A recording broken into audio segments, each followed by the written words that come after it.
Je me présente, Shaher Mohamed.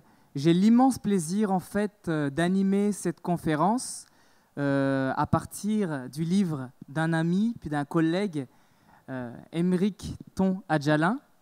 La conférence en tant que telle s'intitule « Les minorités confrontées au plafond de verre dans l'entreprise ». Et je trouve que d'emblée, par rapport au climat actuel, c'est un sujet très délicat qui nous questionne tous. Et j'inviterai d'emblée, parce qu'il va y avoir une prise de parole collective, qu'elle soit ici, qu'elle soit dans la salle, je nous invite tous à penser véritablement ce que nous allons exprimer au moment de l'exprimer. Je pense que je suis clair en disant ça. Alors, j'aimerais commencer cet événement par 4 citations. La première provient du livre d'Aymeric. Tu me dis si je me trompe, mais je crois que c'est un peu la thèse que porte l'ouvrage d'Aymeric. Ça va comme suit. Les préjugés entraînent donc les discriminations qui affectent le parcours professionnel de l'élite noire en France et produisent le plafond de verre. Page 73. Comme ça, ils y vont. Une autre citation. Ce qui ne se mesure pas n'existe pas. Niels Bohr. Une autre citation. En fait, que j'ai entendue de la bouche de Philippe Pierre, qui est avec nous ce soir, que j'aurai plaisir à présenter en détail tout à l'heure. Et je pense aussi qu'il est tiré d'une étude, une enquête qui a été faite par la Sorbonne. Donc, faut-il compter pour compter? Ouais. Une dernière citation qui, je la trouve chargée. Et je me posais même la question à savoir si j'allais vous la faire ou pas, compte tenu des circonstances actuelles. Encore une fois, on ne parle pas au hasard, on parle en circonstances. J'ai demandé la permission à Aymeric et il me dit que peut-être ça vaudrait la peine. Elle dit ceci. M'en dit des gosses à quoi la terre tourne, pas une tête qui se retourne, pas une pièce qui s'élance, pas un cœur qui se brise, de passage comme la brise, qu'à la putain de misère au méprise, c'est toute la France qui s'enlise, toute la France qui se ment, droit dans les yeux, toute une France qui se meurt en direct devant eux, toute une frange de la nation en marge de la patrie. Nos vies sont misérables comme en enfer, Cosette à côté c'est comme un conte de fées, toujours les mêmes qui chancellent, toujours les mêmes qui tombent, les Français d'en bas ont un pied sur le bitume, un autre dans la tombe. L'ascenseur est anti-noir, il est bloqué en barre. Dans les tours de Babel, personne ne te fera la courte échelle. Quand c'est chacun pour sa branche, fais-toi pousser des ailes. Je trouve que c'est un message très chargé. Ça nous attrape aux tripes. C'est un message aussi qui est un message artistique. Il faut le prendre comme il est. Fondamentalement, je l'ai choisi parce qu'il dit qu'il y a des gens qui souffrent. C'est pour ça que je crois Aymeric a écrit un article comme celui-ci, un livre comme celui-ci. Et en même temps, on a tous le moyen de se faire pousser des ailes ou d'avoir des personnes qui nous soutiennent et qui nous aident à avoir des ailes.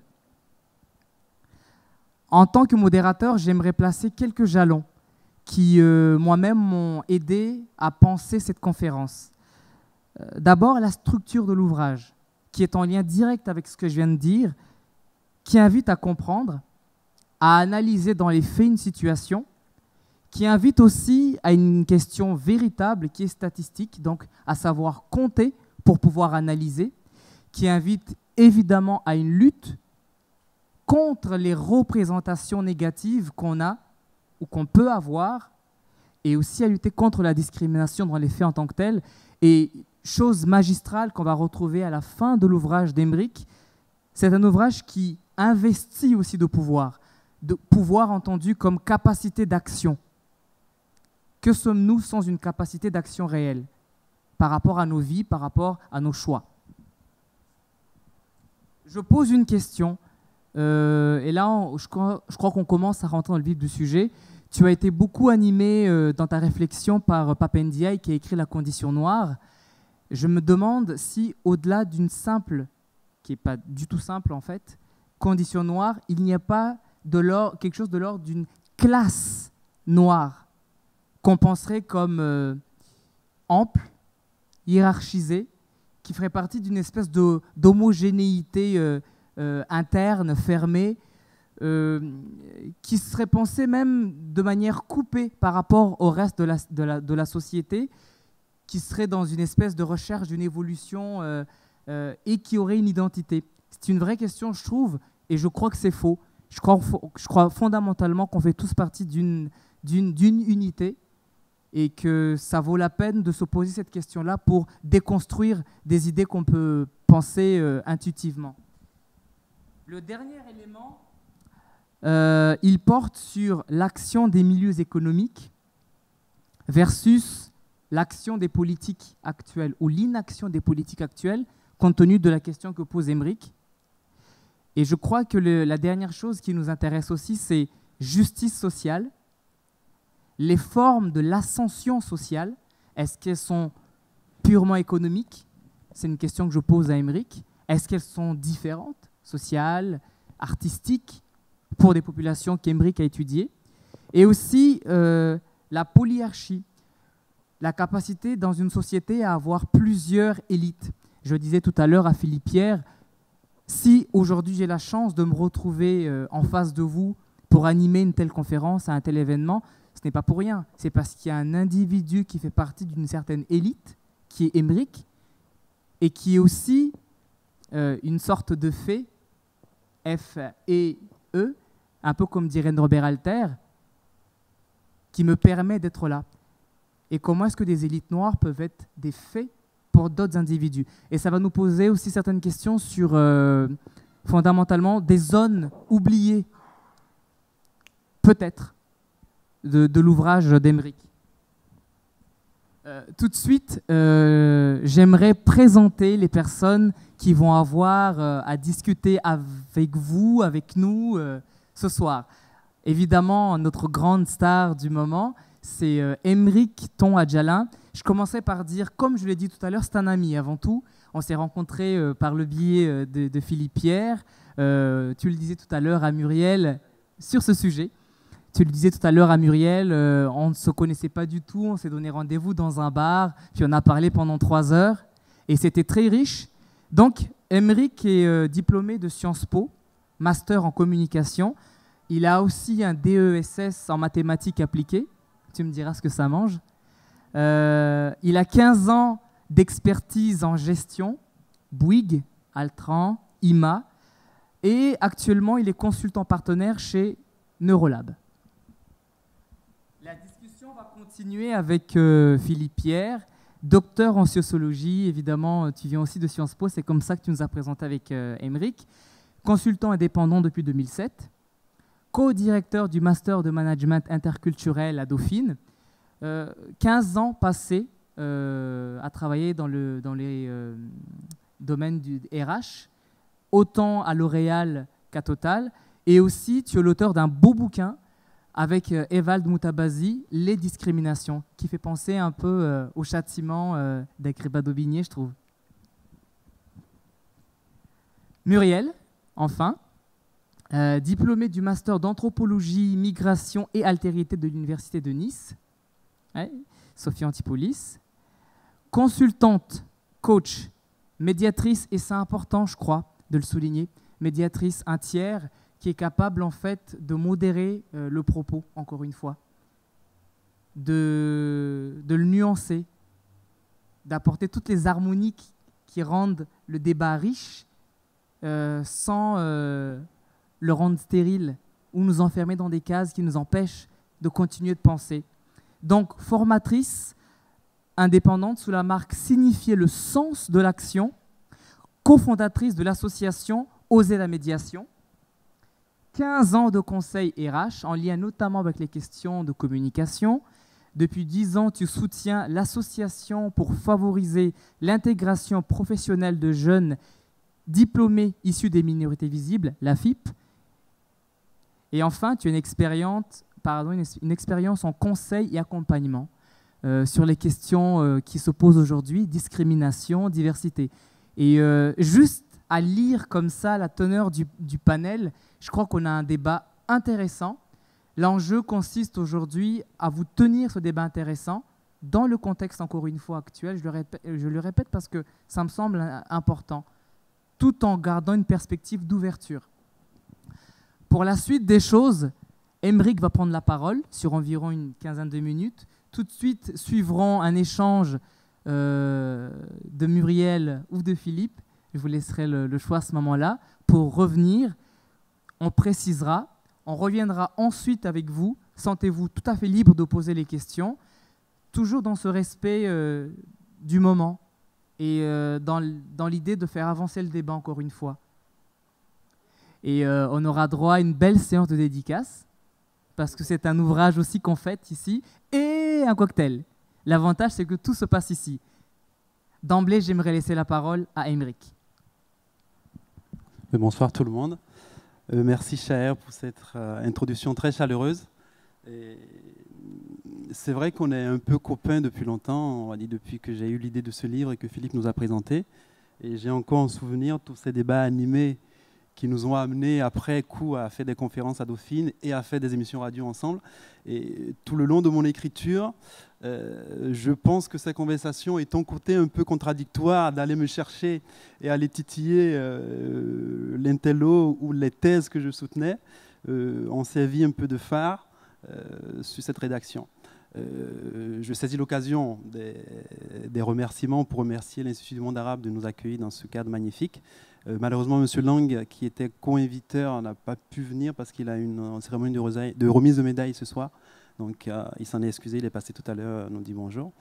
Et puis, je voudrais remercier une amie qui est dans la salle, qui m'a beaucoup porté sur ce projet.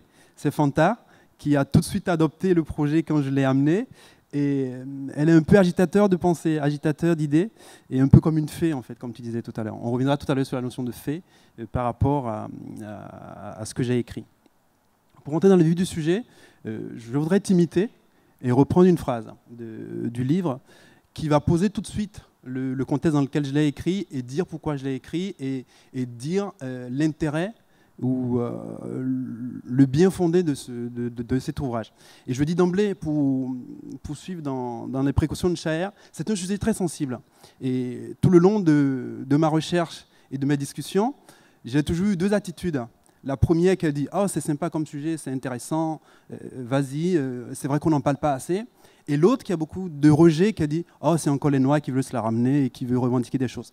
Donc, moi, dans ces deux positions, j'ai une position très claire qui a dit « J'agis en tant que chercheur, en tant que sociologue, pour éclairer un état de choses et dire est-ce que ce que les gens perçoivent, c'est la réalité ou est-ce qu'on ne peut pas aller au-delà ?» Et donc, dans ce aller au-delà, en cherchant, j'ai trouvé des choses qui posent tout de suite, on va presque dire que c'est la conclusion ou l'intérêt du livre. C'est une phrase de Simone Veil, parce que Simone Veil, en 2008, a été sollicitée par Nicolas Sarkozy et la droite pour une révision de la Constitution.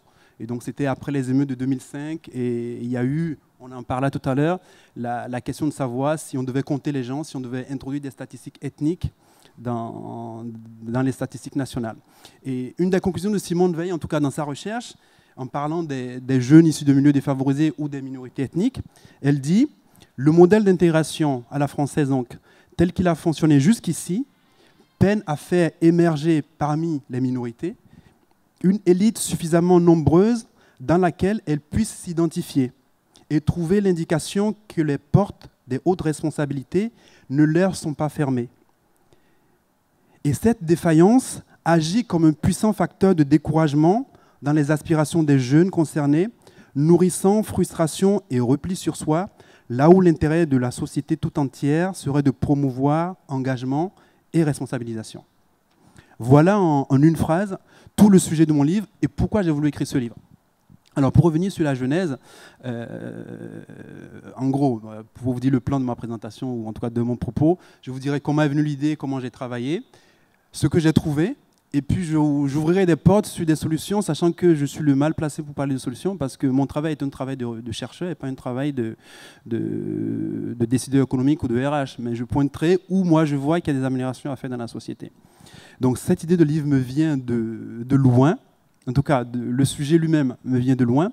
Et on va dire, le détonateur a été en 2013, à la fin de mon master à Sciences Po.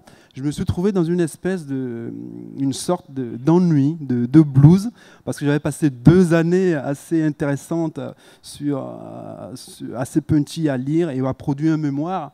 Et juste après la soutenance de mon mémoire, je me retrouve, maintenant qu'est-ce que je fais, comment j'avance. À côté de ça, j'avais eu une grosse frustration. Et là, il faut le dire, dans le cas du mémoire qui est très académique, donc on est à Sciences Po, il y a une méthode, etc., etc. Et j'avais choisi un sujet qui me passionnait, mais qui, produit dans le cadre de ce mémoire, ne m'avait pas donné entièrement satisfaction. Donc, j'avais parlé de communication dans les entreprises. Et donc, ces deux choses ont fait qu'à un moment donné, j'ai eu envie d'écrire. Et j'ai dit, mais tiens, c'est le moment d'écrire sur un sujet qui me plaît à moi, et d'écrire comme je l'entends, pas dans un cadre académique bien donné. Et le plafond de verre est venu tout de suite, pour la bonne et simple raison que, donc, en lisant, en continuant mes lectures, je suis tombé sur ce livre-là, Leadership, perspective sur l'exercice du pouvoir dans les entreprises. Donc, ça faisait depuis longtemps que je m'intéressais au leadership, au management, et je le trouvais très bien. Je l'ai feuilleté, je l'ai lu en entier. Et je vous lis rapidement une partie de la 4e de couverture. Avec l'essor de l'économie de marché, l'entreprise est devenue l'institution centrale des sociétés modernes. Les conséquences des choix et décisions de ceux qui la dirigent ne sont pas simplement d'ordre économique, elles sont aussi d'ordre social, environnemental et politique. Cet ouvrage explore ce changement grâce à un travail de réflexion mené avec 19 personnalités dont la plupart assument les plus hautes fonctions à la tête des grandes entreprises. Je ne vous la lis pas en entier. Et ce qui s'est passé, c'est qu'en feuilletant ce livre, il y a plein de photos, il y a plein de personnes, il y a plein de portraits. Et là, je me retrouve Émeric et il n'y a pas de noir dedans. Que se passe-t-il? Et ça fait appel à quelque chose de loin, parce que depuis que j'ai commencé à travailler, il faut le dire, j'ai été un peu biberonné à l'ambition et à être calife à la place du calife. Et depuis que j'ai commencé à travailler, mon entourage, que ce soit familial ou mes amis noirs ou même quelques amis blancs, alors sachant que je ne dis pas blanc dans le sens péjoratif ou noir dans le sens péjoratif, m'ont toujours posté en face, mais tu rêves, Émeric, ce ne sera pas possible, tu sais bien que dans ce pays, il y a de la discrimination, tu ne pourras jamais être PDG, tu ne pourras jamais être directeur de la stratégie, tu ne pourras jamais être directeur de la communication. Et donc j'ai toujours eu besoin, quelque part inconsciemment, de chercher des modèles de gens qui me prouveraient que c'était possible. Des gens que j'aurais vus en situation, que ce soit en entreprise, dans les entreprises que j'ai fréquentées, ou ailleurs, qui montreraient que ça c'est possible, et il n'y a pas, je voulais me justifier ce fait-là, non, en France, il n'y a pas de discrimination, c'est pas possible, c'est le mérite, on a fait des études, on a fait les filières qu'il faut, et donc, on doit accéder, si on travaille bien et qu'on joue le jeu de la société, on devra accéder à la responsabilité. Et je n'en ai pas vu. Et donc, de lire et de retomber sur le leadership en entreprise avec on va dire, des stars comme ça, les 19 stars, et de ne pas pouvoir m'identifier, m'a reposé cette question que j'avais depuis longtemps, qui est de dire, mais pourquoi y a-t-il invisibilité des Noirs, des minorités noires, dans les sphères de décision, que ce soit économique, politique ou sociale? Qu'est-ce qui fait qu'on ne les voit pas? Une fois qu'on a dit ça, il y a toujours le premier argument qui dit tu sais bien, ça est de la discrimination. Et j'ai voulu aller au-delà de ça et de mener une vraie étude et de me dire mais pourquoi, dans le fond, ils n'y sont pas? Est-ce que c'est un phénomène avéré de les bloquer? Ou est-ce que c'est juste un hasard du fondement de la société ou de la marche de la société? Ou est-ce qu'il y a d'autres facteurs? De là est partie mon idée de recherche. J'ai appelé Philippe, il m'a présenté des personnes. J'ai commencé à travailler sur le sujet. Donc, pour y arriver, ça m'a pris 2 ans. Et donc, j'ai rencontré un historien, donc Faf Ndiaye, un historien de la condition noire. J'ai rencontré le responsable diversité de Sciences Po, donc pour lui poser la question, mais puisque vous avez ouvert Sciences Po aux minorités, comment vous analysez la trajectoire de cette personne et comment vous vivez, vous, aujourd'hui, ce phénomène plafond de verre? J'ai rencontré des managers, une quinzaine de managers noirs, en l'occurrence, pour me retracer un peu leur parcours et comment eux, ils avaient vécu en entreprise ce phénomène. Et puis, ça a été pendant 2 belles années le sujet de tous mes dîners avec les amis, le sujet de toute ma discussion chaque fois que je rencontrais une personne un peu bien placée, RH, communicante. Et toi, qu'est-ce que tu en penses? Et donc ça a donné de la matière sous forme d'enquête sociologique, ça a donné toute la matière à cet ouvrage. Et donc, si on doit rentrer dans ce que j'ai trouvé, j'ai commencé par trouver qu'il fallait définir ce que c'est qu'être noir. Parce qu'une fois qu'on a dit ça, on va évoquer le problème de la discrimination, mais être noir, c'est quoi?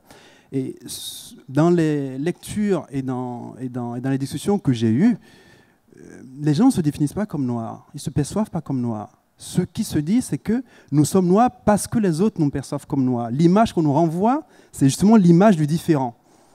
Et quand on va prendre un logement, quand on va chercher un appart, ben, tout de suite, on sent cette stigmatisation.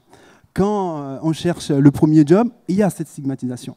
Quand on est en entreprise, quand les gens veulent nous définir, nous dire qui on est, ben, c'est ce noir là, tu sais, c'est le black là-bas là, qui fait ça, et il fait ça.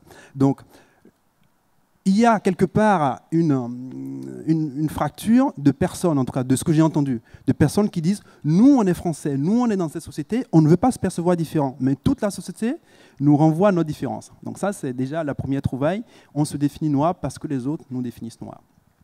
La deuxième trouvaille, quand on va sur le terrain justement de l'invisibilité de l'élite noire, c'est dire mais, comment se fait le mécanisme de l'élite, d'accession à la place des élites.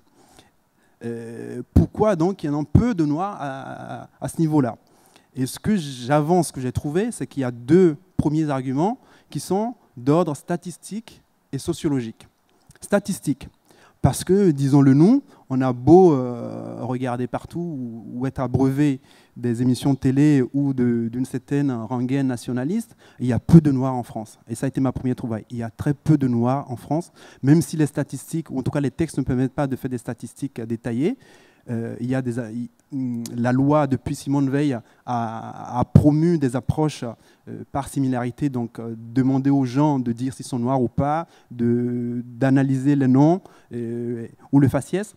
Et donc, on se rend compte qu'aujourd'hui, avec ces approches-là, il y a 4% de noirs en France. Il y a 4% de la population française qui est noire, donc très peu de personnes. Quand on prend ces 4%, il y a une bonne majorité, donc plus de la moitié, qui sont des employés, qui ont un statut cadre intermédiaire ou employé. Ce qui fait que si on va regarder dans l'élite, il n'y a que 10% de ces 4% qui ont un background, on va dire, intellectuel ou scolaire. Si on suit les mécanismes d'accession au poste à responsabilité, il y a très très peu de personnes qui, par leur parcours, peuvent accéder à ces places. Et donc, l'argument que j'invoque en premier, c'est qu'il y a peu de noirs parce qu'effectivement, il y a très peu de candidats pour accéder à ces postes. Donc, comme il y a de la sélection et qu'il y a de la compétition, ben, comme il y en a peu et qui sont moins nombreux que les autres, statistiquement, on ne les voit pas. Le deuxième argument, c'est que quand on commence à s'intéresser aux mécanismes de formation de l'élite française, il y a un terme en sociologie que j'invoque là-dessus, c'est l'entre-soi et la reproduction de soi. C'est-à-dire que quand vous regardez ces postes, vous retrouvez des ENAC, des polytechniciens, des X-Min, des HEC et des familles entières. Donc c'est on va dire, c'est un mode de fonctionnement corporatiste où l'accession aux filières, l'entraînement, la méthode d'y accéder est transmise de famille en famille ou d'amis en ami. Et pour y accéder, malheureusement, ou heureusement pour certaines personnes, il faut beaucoup d'argent. Ce qui fait que d'emblée, la population noire, majoritairement en cadre intermédiaire, n'a pas les moyens de préparer ses enfants à entrer dans ces parcours. Il n'y a pas, on va dire, la visibilité nécessaire de compréhension, en tout cas, il n'y a pas la compréhension nécessaire de comment ça fonctionne. Il faut aller à Louis-le-Grand. Et pour aller à Louis-le-Grand, pour être bien sûr d'être accepté à Louis-le-Grand, il faut que ton papa ait un appartement à côté, donc il faut qu'il ait les moyens d'acheter un appartement. Et une fois que tu y es, ben, il faut bien que tu travailles, etc., etc. Quand tu là, pour le coup, je vais faire une parenthèse en caricaturant le trait, mais c'est ce qui est perçu. Quand on vient de banlieue, on a un langage qui est celui de banlieue. Quand on va faire les concours pour entrer à l'ENA, excusez-moi, on vous sélectionne sur votre langage châtié et sur ce que vous connaissez de la culture. Donc, pour ne pas être dans un terreau favorable qui promeut cette culture, ou en tout cas qui vous encourage à aller au-delà de ça, l'accession à ces filières est déjà un peu bloquée pour cette minorité-là. Et du coup, on retrouve une sélection un peu à l'entrée des filières de formation d'élite pour une partie de la minorité noire. Heureusement, depuis quelques années, il y a eu une prise de conscience de certaines écoles. Là, pour le coup, je parle de Sciences Po, et même de l'ENA et d'autres filières, où on s'est rendu compte de cette forme d'injustice sociale qui a amené des programmes d'intégration des jeunes issus de ZEP ou de banlieue dans ces écoles, avec une préparation ad hoc pour les remettre à niveau et pour les remettre dans l'école d'élite à la française. Donc ça, c'est la première étape. Donc j'avoue qu'il y a un phénomène statistique qui justifie, et je dis qu'il y a un phénomène sociologique qui fait que la façon dont fonctionne globalement la société et l'environnement justifie qu'on ne trouve pas beaucoup de Noirs à ces postes de responsabilité à la longue. Une fois qu'on a dit ça, il y a un deuxième argument qui est l'argument des préjugés. Et j'ai rencontré beaucoup de personnes qui m'ont dit nous, ils pèsent un soupçon de légitimité chaque fois qu'on est en capacité de manager. Et il y a toujours un soupçon de légitimité sur ce qu'on peut faire. Et il y a eu des personnes qui me l'ont dit ouvertement. Moi, j'ai été dégommé de mon poste de manager parce que mes administrés sont allés se plaindre à mon supérieur qui ne voulait pas se faire diriger par un noir. Il y a un directeur de service d'une université qui me dit on me rapporte souvent quand je suis en CHSCT, cet établissement va mal depuis que c'est un noir qui la dirige. Et donc, on rentre aussi dans le cadre d'une certaine ouverture de la parole dans notre société où les gens aussi se sentent capables de dire beaucoup de choses et ne se freinent plus sur ce qui peut renvoyer aux autres. Donc, force est de constater, et je le montre dans le livre, comment marche ce mécanisme de préjugés qui fait que les personnes en capacité de décider de ceux qui doivent être en poste de direction ont peur parce que un chef d'entreprise veut que son entreprise marche. Si des personnes commencent à faire marche arrière ou qui commencent à avoir des problèmes dans la société parce qu'une telle partie ne veut pas travailler, soit on prend à bras le corps le problème en disant il y a discrimination, ce que beaucoup de gens ont peur de faire, soit on laisse couler, ce qui a souvent été le cas où on dit ok, c'est pas grave, on va faire comme d'habitude, donc on laisse. Après, la troisième chose que j'invoque, qui explique, c'est qu'une fois qu'on a avancé l'argument statistique, donc il n'y en a pas beaucoup, on a avancé l'argument sociologique, mais on n'a pas les moyens d'y accéder, qu'on a employé l'argument des préjugés, il y a l'argument psychologique chez les Noirs. Je n'ai beaucoup vu qui d'emblée, qui n'ont même pas été en situation d'être confrontés à ces difficultés d'accéder, qui disent de toute façon, c'est pas possible. Moi, on m'a toujours dit, c'est pas possible. Donc le Yes Weekend à la française, oublie ça, Emmerich, tu peux t'asseoir dessus. Et donc, c'est un peu comme si on avait implémenté des mécanismes de frein ou d'autocensure pour les personnes en capacité, des personnes brillantes que j'ai rencontrées en capacité d'accéder justement et d'apporter aux entreprises, se brident d'elles-mêmes en refusant d'aller ambitionner à ces postes-là. Et donc, ces trois phénomènes, ces trois arguments expliquent à mon sens le fait qu'il n'y ait pas beaucoup de Noirs dans les hautes sphères des entreprises. Et vous aurez compris dans tout ce que j'ai dit que j'emploie le terme plafond de verre dans un sens bien particulier, parce que quand on parle de plafond de verre, il y a deux choses. La première chose, c'est la difficulté d'accession sur le marché du travail. C'est ce qu'on a beaucoup entendu quand on parlait des gens des zones sensibles ou des banlieues. On parle de plafond de verre pour ces personnes-là parce qu'ils n'arrivent pas à accéder au marché du travail. Donc il y a des initiatives comme le CV anonymisé où on leur apprend à bien se présenter parce qu'on sent effectivement qu'il y a un décalage entre le monde de l'entreprise et leur réalité sociale. Il y a l'autre acception de plafond de verre qui nous vient des pays anglo-saxons, qui est l'acception d'origine, qui est de dire il y a plafond de verre quand la progression de certaines catégories de la population, que ce soit les femmes, les handicapés ou les minorités ethniques, est freinée à partir d'un certain niveau hiérarchique. Et donc, les femmes, pour moi, vivent le même phénomène, mais amplifié par rapport aux Noirs. Parce que ce que je dis, il y a 50% de femmes dans la population active. Quand on fait le ratio dans les états-majors des entreprises, on ne voit pas 50% de femmes dans les états-majors. A fortiori, les 4% de Noirs, on comprend encore mieux pourquoi ils n'y sont pas dans les états-majors. On abordera tout à l'heure, puisque j'ai un peu épuisé mes 15 premières minutes, on abordera peut-être tout à l'heure, une fois qu'on a fait tous ces constats, qu'on a expliqué le phénomène, quels sont les ressorts, parce que bon, là, ça semble être un constat négatif, mais mon livre se veut surtout positif, parce que, comme disait Chaher, c'est donner une impulsion. C'est dire, OK, il y a une forme d'injustice sociale. OK, nous militons pour plus d'intégration. Militant étant, attention, un terme plutôt positif chez moi. Nous voulons encourager une plus d'intégration. Mais une fois qu'on a dit ça, mais quelle est la note d'espoir? Et justement, mon ouvrage, dont le titre initial était « Du silence à la lumière », parce que j'estimais que ces personnes que j'ai rencontrées, qui exprimaient beaucoup de frustration et beaucoup d'envie en même temps, il fallait les faire passer du silence à la lumière pour leur montrer un peu comme moi devant le livre d'Éric Jean Garcia. Mais c'est possible, il y a des étoiles noires, il y a des gens qui ont réussi à passer ce plafond et on ne peut pas s'arrêter à tous les constats dont je vous ai parlé, statistiques, sociologiques ou préjugés. Merci Aymeric. Je trouve que tu nous places là un débat qui est très intéressant et qui nous invite à réfléchir en tant que société et de sortir des bipolarités. Sommes-nous dans une société conflictuelle, type marxiste quasiment, là, conflit des classes? Sommes-nous dans une société consensuelle qui cherche des solutions à tout prix? Ou est-ce qu'on peut être à la fois idéaliste, critique et pragmatique pour pouvoir changer les choses? Et là-dessus, j'aimerais tout de suite donner la parole à Muriel pour réagir. Tu aurais autour de 5 minutes pour réagir à chaud sur ce qui vient de se dire. A priori, c'est déjà allumé. Vous m'entendez?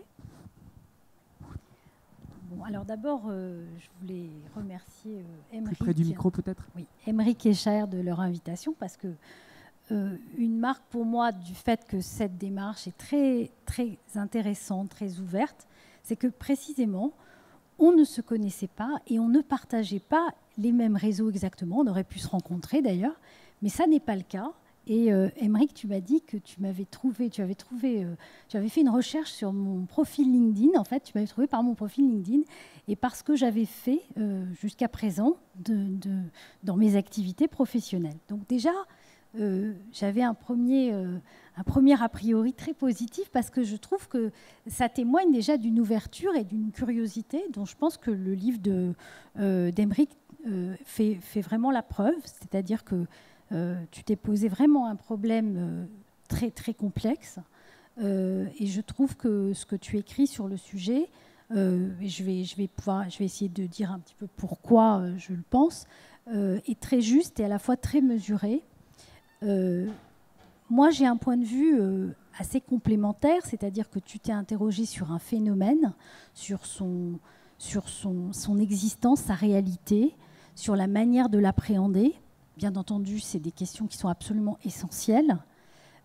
Moi, je suis quelqu'un qui accompagne des acteurs professionnels pour les aider dans leur pratique. Donc, dans leur pratique et dans leurs évolutions professionnelles. Donc, je suis coach et donc j'ai accompagné des individus dans leur évolution professionnelle, confrontés parfois à des défis du type de la discrimination, mais pas toujours, d'autres types de défis également, et à la nécessité aussi de se construire une identité professionnelle.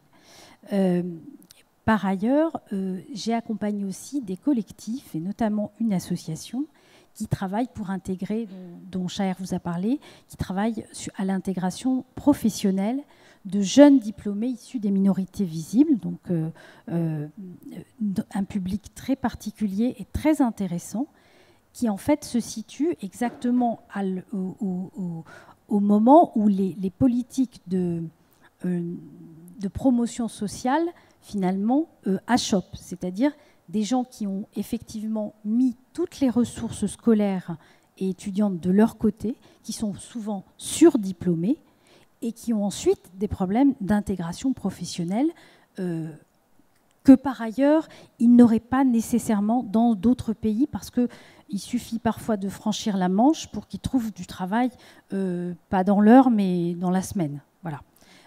Donc c'est quand même très particulier comme type d'accompagnement. Et donc, je suis marraine et je travaille sur j'anime des séminaires pour ce type de public-là. Et puis, par ailleurs, comme j'accompagne des professionnels de la diversité et des RH depuis un certain temps, j'ai monté avec cette association une communauté de gens dont c'est le métier de développer la diversité et de lutter contre les discriminations en entreprise, en partant du constat qu'en effet, on avait beaucoup parlé du recrutement et de la discrimination au recrutement, mais qu'on parlait beaucoup moins de la manière dont les gens qui sont recrutés parviennent à faire carrière dans une entreprise. Et ce problème est particulièrement compliqué parce que il s'ajoute à toute la complexité de ce que c'est que la discrimination et la relation discriminante. Évidemment, elle est à la fois imposée à la personne qui est discriminée, mais elle est construite avec elle, c'est-à-dire qu'en réalité, personne n'est totalement passif dans cette histoire, c'est-à-dire qu'on s'adapte à une réalité. On peut avoir des stratégies aussi pour éviter de se retrouver en situation de discrimination. Donc une relation, ça se passe dans les deux sens, même si elle est inégale, même si elle est asymétrique. D'accord ? Donc moi, je pars de ce principe-là. Et bien entendu, ça suppose déjà de comprendre la complexité de tout ça. Mais en plus de ça, quand on parle de la carrière, ça veut dire qu'on rentre dans des fonctionnements collectifs qui sont ceux de l'entreprise. En tout cas, pour ce que j'ai vu principalement, parce qu'il y a très peu de gens qui sont chargés de diversité dans des petites entreprises, ce sont même plutôt des grandes entreprises, des entreprises internationales également, pour la plupart. Et là, on rentre dans un deuxième type de complexité, c'est comment est-ce que l'entreprise, dans la société dans laquelle nous vivons, donc qui est une société capitaliste, qui est une démocratie également, où les salariés ont des droits et où il y a un droit du travail très, très développé, en particulier en France. Comment est-ce qu'on essaye d'actionner des fonctionnements dans l'entreprise qui permettent effectivement à la fois de gérer, enfin en tout cas d'affronter des risques ou même de prévenir des discriminations et qui permettent aussi de promouvoir une des grandes richesses de l'entreprise qui est sa diversité, la diversité de ce qu'on appelle ses ressources humaines, enfin donc des gens qui travaillent dans l'entreprise. Et clairement, on voit bien que, je ne sais pas si j'ai encore un tout petit peu de temps pour conclure, d'accord, on voit bien que tous les indicateurs, malgré le fait qu'en France, on manque beaucoup d'outils de mesure sur la question, tous les indicateurs que nous avons, directs ou indirects, nous montrent qu'en effet, il y a des discriminations dans les entreprises, même si, comme les individus qui sont touchés par les discriminations, il y a aussi beaucoup de déni, il y a aussi beaucoup d'incapacité à se saisir des problèmes, il y a aussi beaucoup d'actions d'affichage. Il n'y a pas que ça, bien entendu, mais il y a aussi beaucoup d'actions d'affichage. Donc on sait très bien que ce phénomène existe. Maintenant, moi, ce qui m'a intéressée, c'est un peu en prolongement de ton livre, Aymeric, c'est le comment. C'est comment on fait derrière, et notamment comment on fait entre professionnels sur ces discriminations, de la diversité, pour agir, et qu'est-ce qu'on a comme moyen d'action. Alors je pense que je vais peut-être m'arrêter là, parce que comme ça on va pouvoir continuer, puis on reviendra sur les moyens d'action si ça vous paraît intéressant. Merci Muriel. Moi, ce que j'entends en prolongement aussi, c'est quelle identité professionnelle et quelle identité tout court au travail. Et là, on peut référer à Saint-Saulieu, l'identité au travail. Tu nous interroges aussi sur quelle solution ou stratégie, et là, on va faire le pont vers toi, stratégie individuelle et organisationnelle mise en place pour combattre des phénomènes des gens qui rentrent. Comment, quand est-ce qu'ils rentrent, comment, et quand ils y sont, comment faire carrière et s'épanouir. Philippe, je te laisse la parole. Merci, Chaher. Dans l'ouvrage d'Aymeric, il y a une question qui m'a beaucoup intéressé, c'est celle du comment. Et elle part d'un pourquoi. Pourquoi quelqu'un est victime de présomption d'incompétence? Pourquoi avant même de prendre la parole? Pourquoi peut-être avant même de le recevoir dans notre bureau? Avant même peut-être de ne jamais lui répondre? Pourquoi il est invisible aux yeux de la personne que je suis? Et dans mon histoire personnelle, pourquoi quelqu'un l'aurait rendu visible? Alors dans ton livre, j'ai noté 5 manières d'agir. Je vous les propose tout de suite parce que ça va, je pense, nous permettre de poser certains termes du débat. Au milieu du livre, tu nous invites à une posture qui n'est pas la mienne, mais qui pourrait peut-être malheureusement être souvent majoritaire. La réponse, c'est on sait que des discriminations existent, il y a du racisme et de l'ostracisme, mais dans la société française actuelle, morcelée, divisée, on ne fait rien. Après tout, la meilleure chose, ça serait le laisser faire. On sait que ça existe, mais on est dans une posture de déni. Alors je vais vous proposer comme ça, en un temps très court, 5 manières d'agir, puis on choisira les uns les autres celle qui nous paraît peut-être la plus opportune, en tant que professeur, mais aussi dans ma trajectoire professionnelle, en tant qu'homme de ressources humaines. J'ai fait face à des mécanismes de ce type de déni. On voit bien en fait qu'il y a des discriminations directes ou indirectes qui sont à l'œuvre, mais d'une certaine manière, il faut trouver la force en soi d'aller, en quelque sorte, essayer de réguler le système. Deuxième posture, dans ton livre, et tu le montres très bien, Émeric, ça serait une posture qu'ensemble on pourrait qualifier d'égalitariste. On fait en sorte de traiter tout le monde dans tous les cas de figure de la même manière. Et là, ça pose pour nous tous, on le sait bien, la question du mérite. Et donc, dans ton livre, il y avait pour moi beaucoup d'interrogations fécondes sur la question du mérite. Est-ce que le mérite est une dimension collective? Est-ce qu'il peut être aussi une dimension individuelle?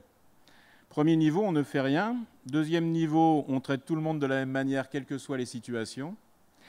Troisième niveau, ça m'a marqué, c'est la belle formule d'Aristote, épouser la forme de la pierre.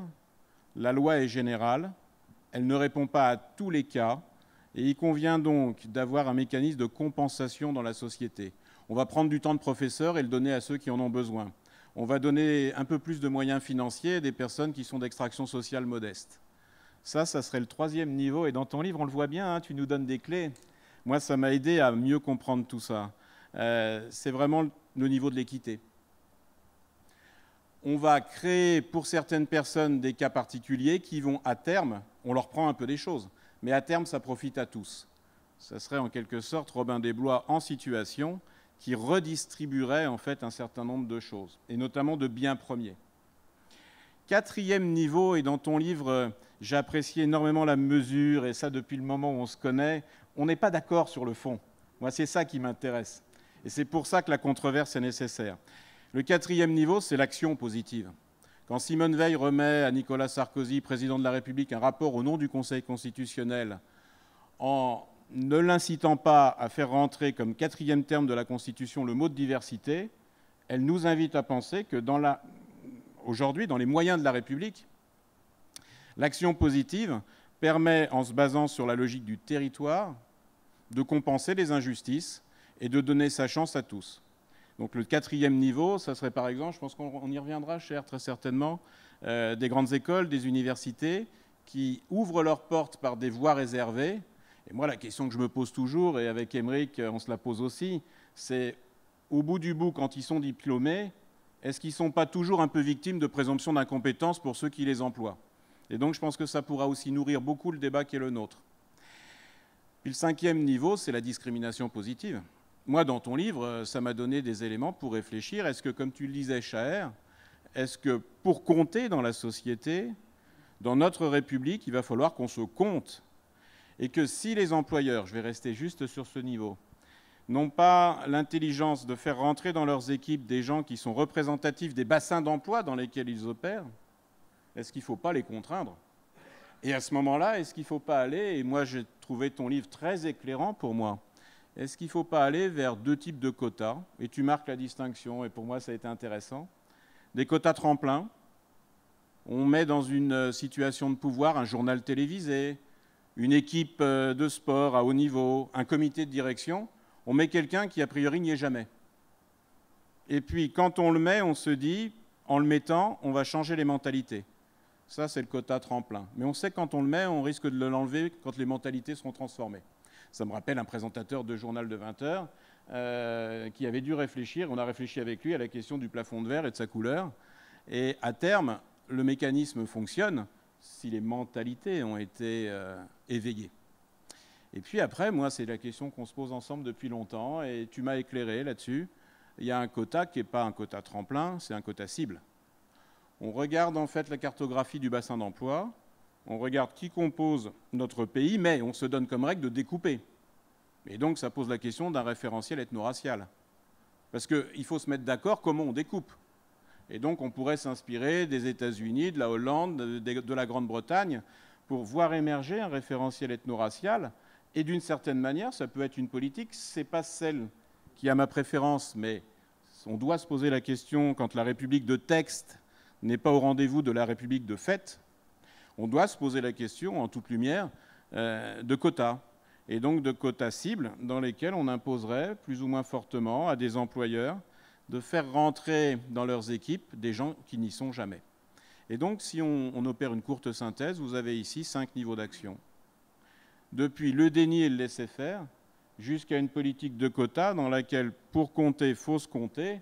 Et toute la question chère, c'est comment on fait naître et comment on se met d'accord aussi dans cette salle sur un possible référentiel ethno-racial qui consisterait à protéger ceux qui ne sont jamais dans le jeu.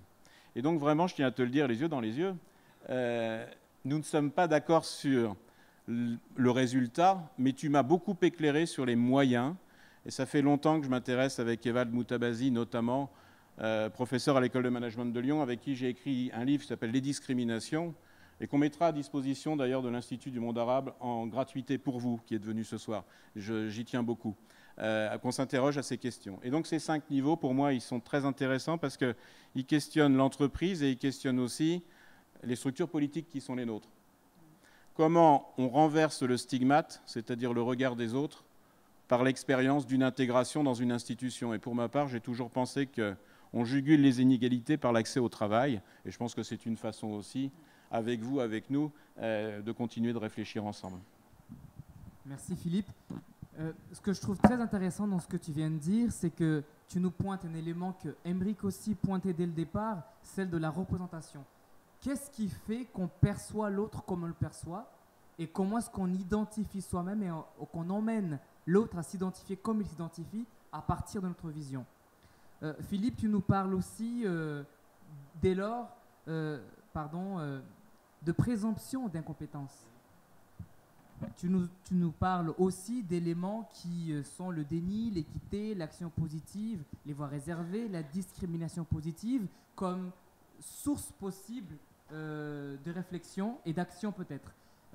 D'emblée, Aymeric, j'aimerais te demander, on a eu Muriel qui s'est exprimée, on a eu Philippe qui ouvre le débat, qui te dit on peut fondamentalement ne pas être d'accord sur un point, notamment sur la question aussi simple qu'on est dans une république qui se définit comme telle, égalitaire, et on voit les discriminations qui existent aujourd'hui et on se demande quelle est la place, par exemple, que prend l'État aujourd'hui pour régler les solutions, alors qu'elles viennent beaucoup, par exemple, du milieu économique. Charte diversité, label diversité. Est-ce que tu voudrais répondre à Muriel d'une part et à Philippe d'autre part?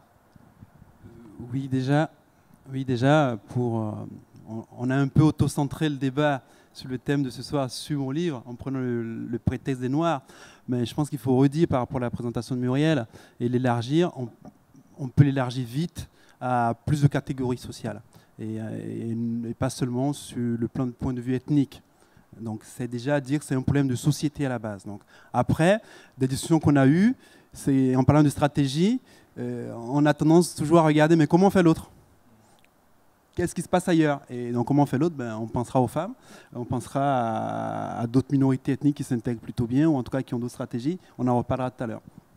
Sur ce que tu pointes, Muriel, et je pense qu'on est d'accord là-dessus, on a d'un côté des personnes qui sont très volontaires, surdiplômés, qui n'ont qu'une envie, c'est de rentrer dans le système, c'est de faire partie du jeu. Et d'un côté, quelque chose qui est un peu plus nébuleux, qui n'est pas clair pour eux, en tout cas qui ne perçoivent pas très bien, qui est de dire on ne peut pas rentrer dans la roue. On n'arrive pas à rentrer, un peu comme, vous savez, le double dutch, la corde, mais il faut rentrer à un moment donné et puis sauter. Et eux, ils ont l'impression qu'ils n'arrivent jamais à rentrer, ils n'ont pas compris comment y rentrer. Et forcément, même si ce que tu pointes que la relation est forcément duelle, moi, je pense et je soutiens que l'action doit venir de l'organisation. Les responsables d'organisation, qui sont aussi des citoyens, ont cette lourde charge de dire est-ce que je remarque qu'il y a un sujet là, que moi, en tant que citoyen, en tant que responsable, il y a un problème d'équité, comme tu dis, Philippe. Je ne peux pas continuer à accepter que cette injustice sociale, qui est déjà en dehors de la société, revienne dans un espace où, capitalisme aidant, on doit être sur le même point d'égalité, puisqu'on produit de la richesse commune. Et donc, je soutiens, et c'est mon point de vue, que c'est à la société, donc à l'entreprise, aux dirigeants, aux DRH, aux managers, de prendre la mesure de ces problèmes et de faire face, sachant que, alors, on va rentrer dans quelque chose qui, moi, ne me plaît pas forcément, mais entre l'humain et l'économique, pour moi, c'est d'abord un problème humain. On a tendance toujours à vouloir justifier, quand on parle de diversité, par des arguments économiques. Oui, c'est bien pour l'entreprise. Oui, c'est bien la diversité management. Vous allez voir, la performance de l'entreprise va augmenter. Je pense qu'il faut sortir de ce débat de performance et dire, OK, c'est bien, l'entreprise a pour vocation de faire de la richesse, mais il y a un problème humain, c'est des hommes qui font la richesse de l'entreprise. Il n'y a pas de richesse sans hommes qui travaillent. Après, pour répondre à Philippe, depuis que je te connais, compter sans compter, moi je soutiens que ce qui ne se compte pas n'existe pas. On est malheureusement dans des sociétés plutôt quantitatives, on a des indicateurs partout, et à un moment donné, il faut bien savoir dire, mais voici ce qui se passe. Quand je dis qu'il y a absolument 4% de noirs en France, je dis oui, 4% de noirs en France, ça ne fait pas 20% du management noir. C'est juste pas pensable. Donc il y a un problème de comptage, de dire ce à quoi vous aspirez, bon, c'est juste conceptuellement pas possible. Et je comprends le risque qu'il y a à dire de compter, parce qu'on est dans des sociétés, effectivement, où dès qu'on commence à compter avec toute l'histoire, on va dire, ah, si tu commences à compter, tu vas commencer à dire, tu es représentatif et tu ne l'es pas. Et maintenant, je te pointe du doigt. C'est vrai, mais on ne résout pas un problème en pointant un autre problème. C'est-à-dire que le problème à la base, c'est de dire, on ne doit pas avoir de préjugés. Et donc, si compter augmente les préjugés, c'est vraiment aux préjugés qu'il faut s'attaquer. Et je pense que faire évoluer les mentalités nécessite, à un moment donné, de pointer ces problèmes. Parce que sinon, on dira qu'ils n'existent pas. J'aimerais continuer le débat en disant, je vais redonner la parole à Muriel et Philippe pour répondre d'une part à ce que tu viens de dire, de manière courte, et ensuite l'ouvrir à vous. Peut-être pointer tout de suite des zones, un peu comme tu le faisais Philippe, qui sont pas assez éclairées dans ton ouvrage. Tu te réfères beaucoup à Norbert Alter et à sa force de la différence, qui est un ouvrage en fait qui pointe des trajectoires d'individus considérés comme atypiques par rapport à une norme qui est la majorité, disons blanche, 40 ans, PDG. Ce sont des gens qui s'en sortent par différentes stratégies, que ce soit l'aide, que ce soit leur force d'esprit, que ce soit leurs compétences. Ces personnes-là, Norbert Alter constate qu'elles s'en sortent, qu'elles y arrivent. Et ces personnes-là sont en général issues des minorités dites visibles, mot horrible. Quand elles y arrivent, elles sont aussi PDG. C'est-à-dire qu'elles ont réussi sur l'échelle de l'ascension sociale et économique. Est-ce que tu parles de ces personnes-là dans ton ouvrage, dans un premier temps? Ça, c'est ma question. Et avant que tu n'y répondes, peut-être laisser la place à Muriel et Philippe, si vous le voulez, réagir. Alors, si on parle des zones d'ombre en tout cas des limites de mon étude, il y en a quelques-unes, effectivement.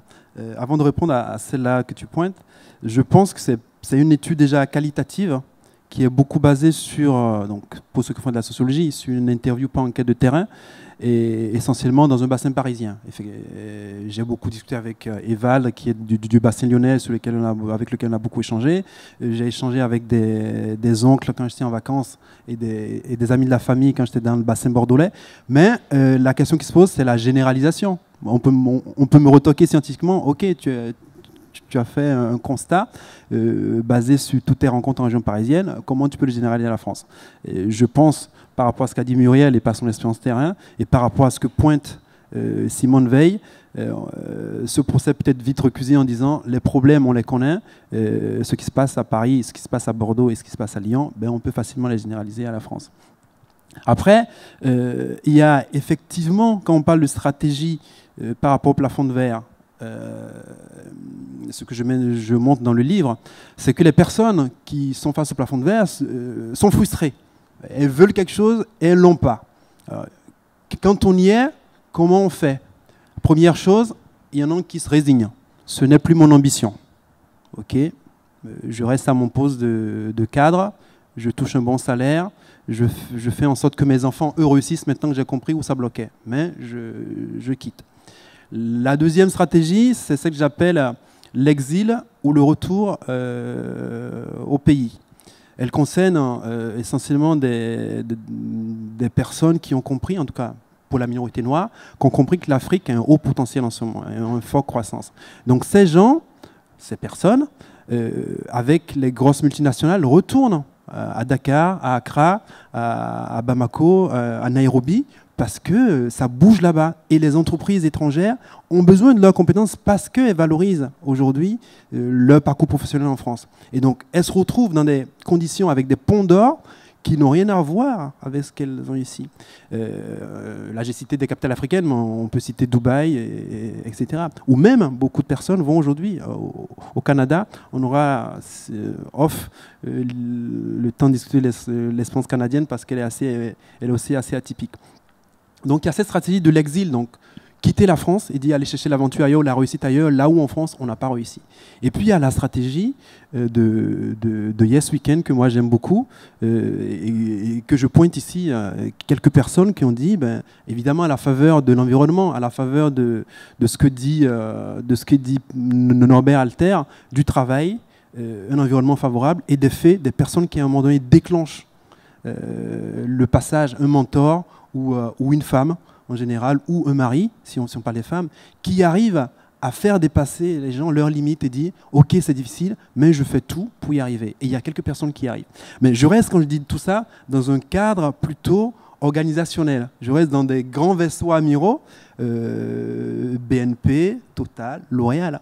Je n'ai pas parlé de leur stratégie, ou en tout cas je ne le pointe pas dans ce que je dis, de l'entrepreneuriat. Parce qu'il y en a qui choisissent cette stratégie-là. Dit, comme je n'ai pas en entreprise dans les grands vaisseaux amiraux ma place d'officier, je vais aller être officier moi-même, je vais aller être moi-même amiral sur mon propre bateau. Ça leur demande de créer une entreprise, de faire face à d'autres formes de contraintes, de limites. Parce qu'une fois qu'on a dit ça, ça ne veut pas dire que le marché, ou quand tu te pointes, parce que j'ai aussi eu quelques conversations, je me souviens des discussions que j'ai eues avec Norbert Alter, quand tu te pointes en tant que noir dans une banque en disant « je veux 3 millions de prêts », on a les préjugés qui reviennent. Est-ce que je peux lui faire confiance? Et donc, il y a d'autres sujets qui se manifestent. Donc, il y a d'autres problèmes qui se manifestent à ce moment-là. Mais c'est une autre stratégie que je ne pointe pas dans mon livre. Je parle des gens qui sont dans des organisations qui veulent une ascension professionnelle dans ces organisations-là. Philippe me disait à l'oreillette qu'il voulait s'exprimer là-dessus. Oui, parce que dans ton livre, ce que j'ai apprécié également, c'est la figure de l'entre-deux. On est toujours plus que ce que les autres nous disent que nous sommes. Et ça, c'est quelque chose qui, dans ton ouvrage, me paraît intéressant et important. Il y a un grand sociologue kabyle qui s'appelle Abdelmalek Sayad, et Pierre Bourdieu avait travaillé, il a même fini son ouvrage, il s'appelait « La double absence ». Quand on traite ensemble de ces questions, au-delà des apparences, et tu le pointes, il y a des gens qui ne sont pas tout à fait d'ici, et ça, tu insistes beaucoup là-dessus, parce que leur phénotype, leur couleur de peau, leur patronyme les invite à être pas comme nous, donc inquiétants. Ils ne sont pas tout à fait d'ici. Et puis dans ton livre, j'ai réfléchi à ça, et puis c'est des discussions pour nous tous, pour demain. Quand ils rentrent dans ce que l'on appelle leur supposé pays d'origine, ils ne sont pas non plus tout à fait de là-bas. On ne les comprend pas bien non plus. Et Abdelmalek Sayad appelle ça, nomme ça, je trouve c'est superbe, la double absence.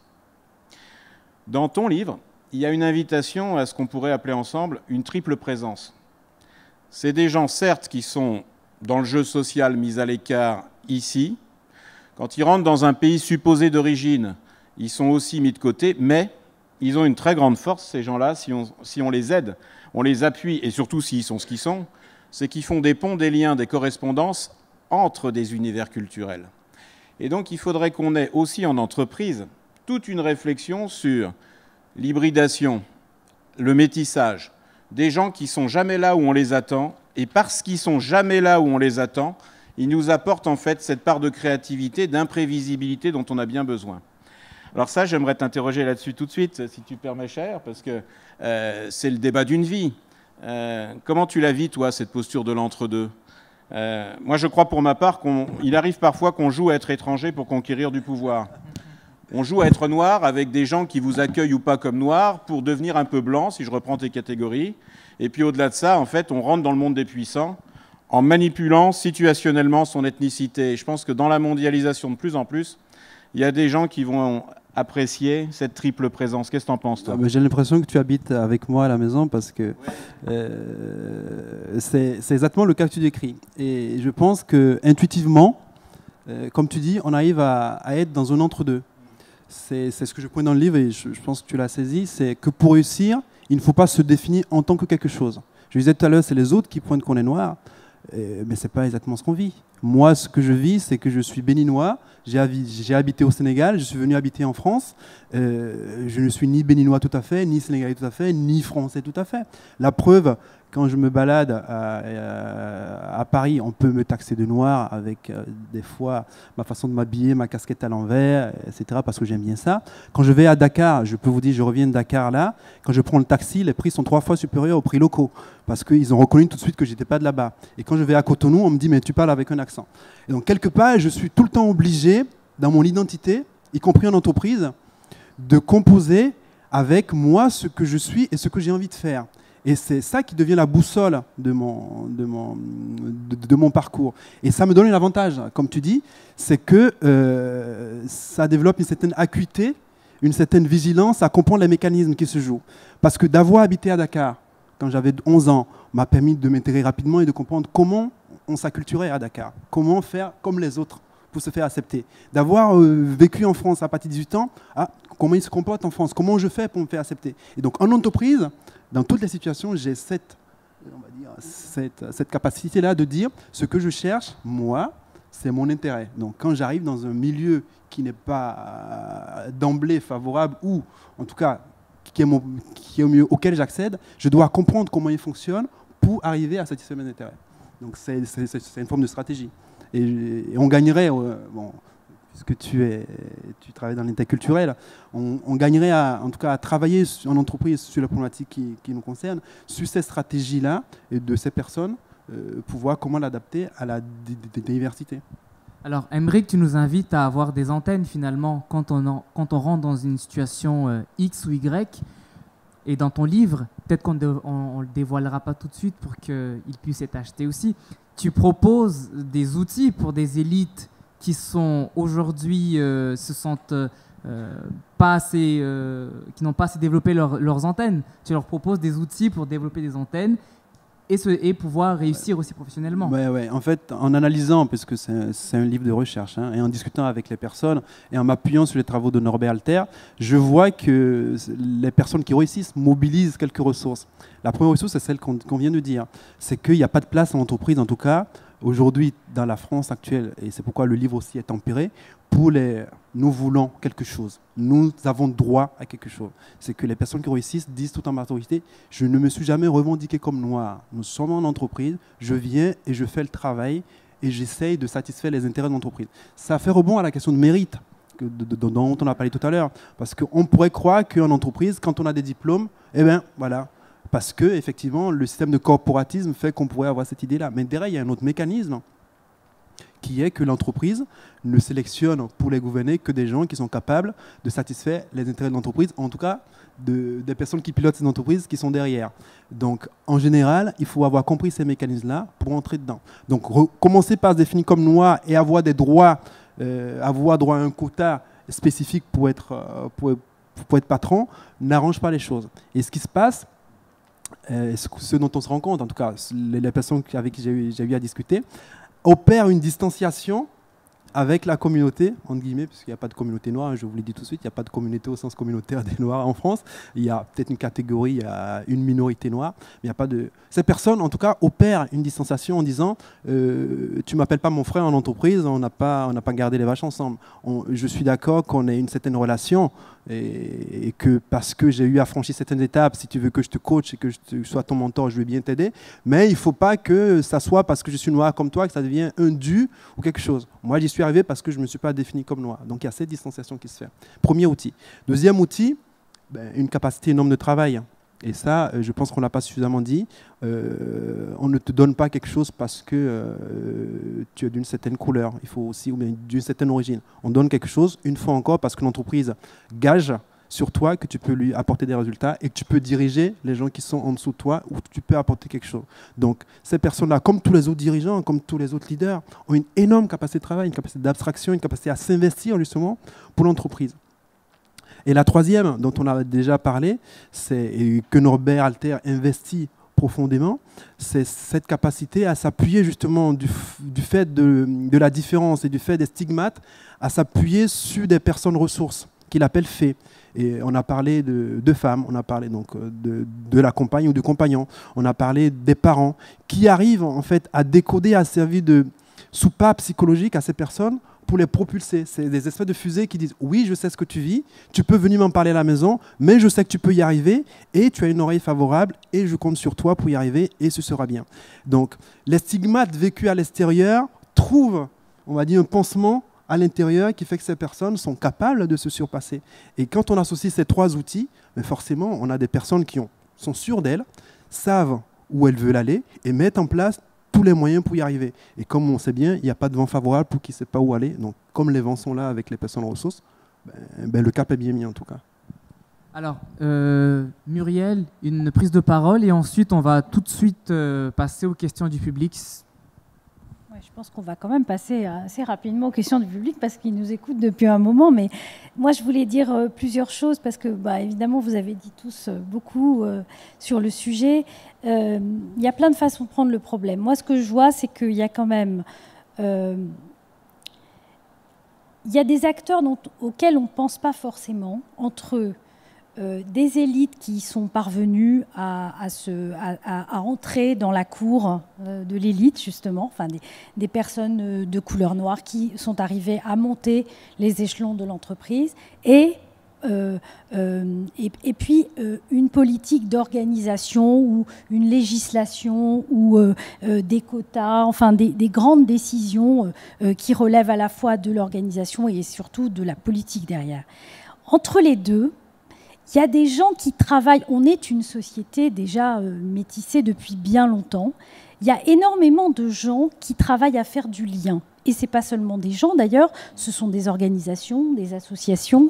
Il y a énormément de milieux qui ont un savoir-faire sur la manière d'accompagner, de faire du lien, sans pour autant avoir forcément le pouvoir de révolutionner les choses et de changer les règles du jeu. Et elles en sont d'ailleurs, ou ils en sont les premières, ils en subissent les conséquences d'ailleurs. Mais en attendant, il y a de ce savoir-faire-là, eh bien, il n'est pas tellement reconnu. Il n'est pas reconnu pour ceux qui travaillent à tout ça.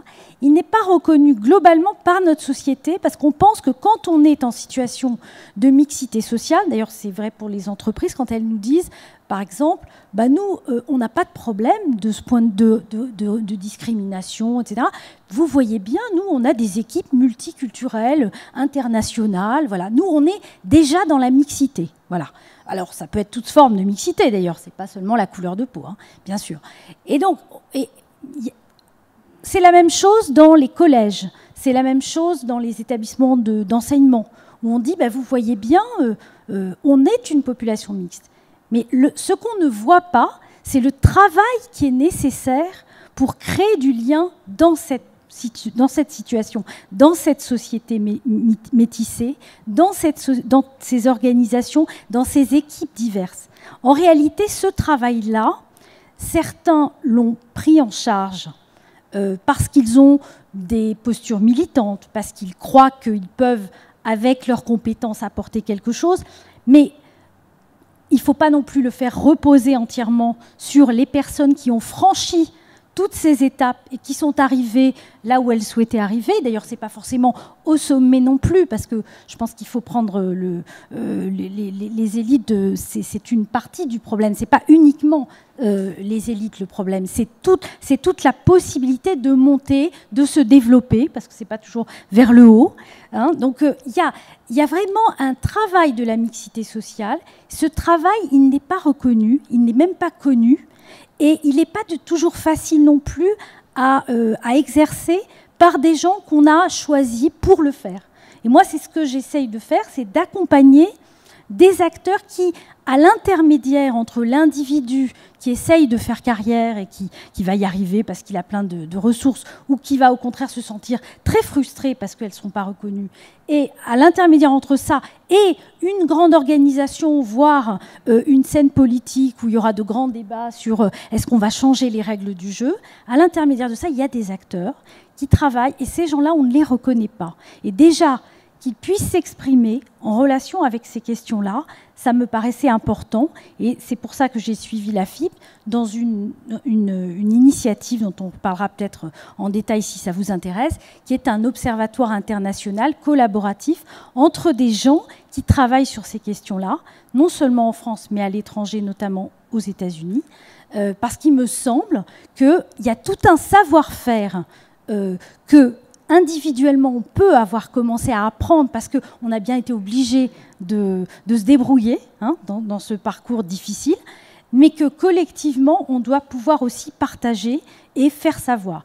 Et dernier point, alors après, il reste des questions de philosophie sur la société, sur la vie, etc. Bon, moi, j'ai l'âge que j'ai, je lis dans des déclarations d'intention qu'on va éradiquer le racisme, qu'on va supprimer les discriminations. Je n'en crois rien du tout, parce que, à mon avis, ça n'arrivera jamais. Pour moi, c'est le travail de chaque génération que de travailler à la mixité sociale et au mélange, alors avec des opportunités particulières. Peut-être dans notre génération, et par rapport aux entreprises, par exemple, il y a la question de l'innovation qui se pose. Il y a la question du fait que on commence tout juste à en entendre parler, mais certaines grandes entreprises commencent à se dire qu'elles sont peut-être mortelles. C'est-à-dire que peut-être les formes d'économie ne vont pas forcément passer de toute éternité par de grandes entreprises et que, quelque part, certaines doivent quelque part aussi trouver des moyens de survie. Alors, je ne dis pas qu'il faut le faire pour ces raisons, mais chaque génération doit trouver aussi des fenêtres d'opportunité, et ça en fait partie.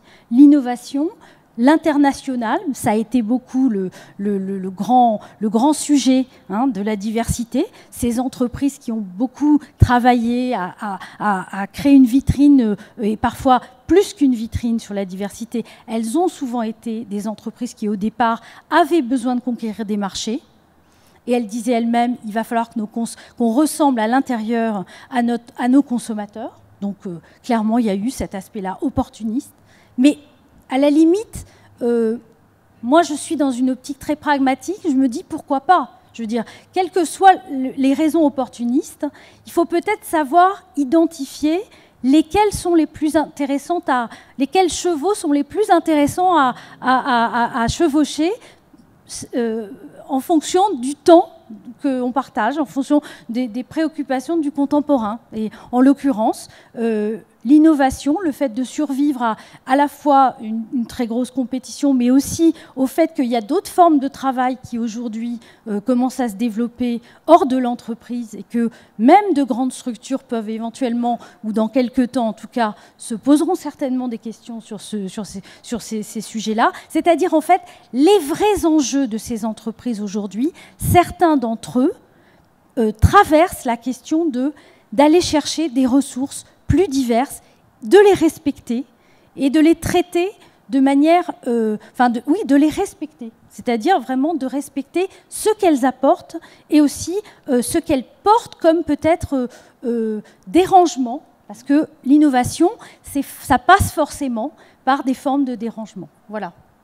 Merci Muriel. Une petite indication avant de vous laisser la parole. Vous nous parlez, en tout cas c'est ce que j'entends aussi, de reconnaissance, de soutien.